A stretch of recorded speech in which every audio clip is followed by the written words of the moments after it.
আসসালামু আলাইকুম রহমতুল্লাহ। আশা করি আপনারা সকলে আল্লাহ তাআলার রহমতে ভালো আছেন। আজকের ভিডিওটিতে আমি আলোচনা করব আল্লাহর বড় নিয়ামত শান্তি ও নিরাপত্তার দোয়া সম্পর্কে। তো চলুন আমরা জেনে নিই হাদিস ও কোরআনের আলোকে। বিশ্বনবী রাসূলুল্লাহ সাল্লাল্লাহু আলাইহি ওয়াসাল্লাম শান্তি, নিরাপত্তা ও সুস্থতাকে ঈমানের পর মহান রব্বুল আলামিন আল্লাহ তাআলার বড় নিয়ামত বলেছেন এবং তার সাহাবীদের আল্লাহর কাছে শান্তি ও নিরাপত্তা প্রার্থনা করার নির্দেশ দিয়েছেন।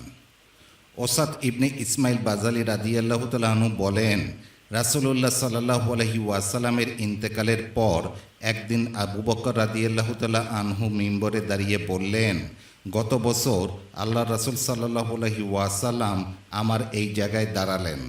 বলতে বলতে আবু বকর রাদিয়াল্লাহু তাআলা আনহু কেঁদে ফেললেন। তারপর বললেন, আপনারা সত্যবাদিতা অবলম্বন করুন, কারণ তা পুণ্যের সঙ্গী এবং এ দুটির অবস্থান জান্নাতে।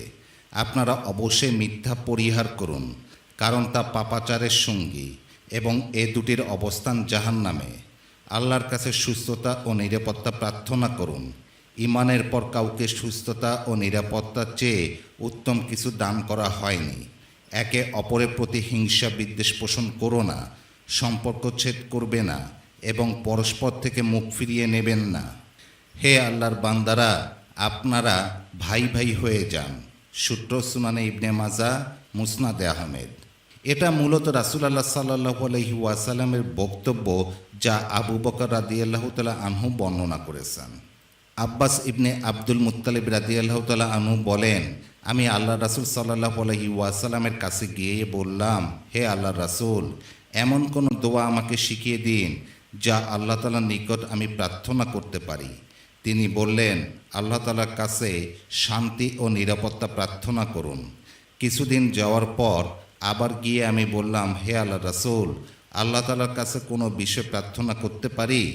তিনি আমাকে বললেন, হে আব্বাস, হে আল্লাহর রাসূলের চাচা, আল্লাহ তাআলার কাছে আপনি দুনিয়া ও আখিরাতে শান্তি ও নিরাপত্তা প্রার্থনা করুন। সূত্র সুনানে তিরমিজি। দুনিয়া ও আখিরাতে শান্তি ও নিরাপত্তা প্রার্থনা করে কোরআনুল কারিমে বর্ণিত দোয়াটি আমরা করতে পারি। দোয়াটি হলো, রাব্বানা আতিনা ফিদ দুনিয়া হাসানা ওয়াফিল আখিরাতি হাসানা ওয়াকিনা আযাবান্নার। অর্থ, হে আমাদের রব, আমাদের দুনিয়াতে কল্যাণ দিন, আখিরাতেও কল্যাণ দিন এবং আগুনের আযাব থেকে রক্ষা করুন। সূত্র সূরা বাকারা, আয়াত 201। আল্লাহ তাআলা আমাদের সকলকে উক্ত দোয়াটির উপর আমল করার তৌফিক দান করুন। আমিন।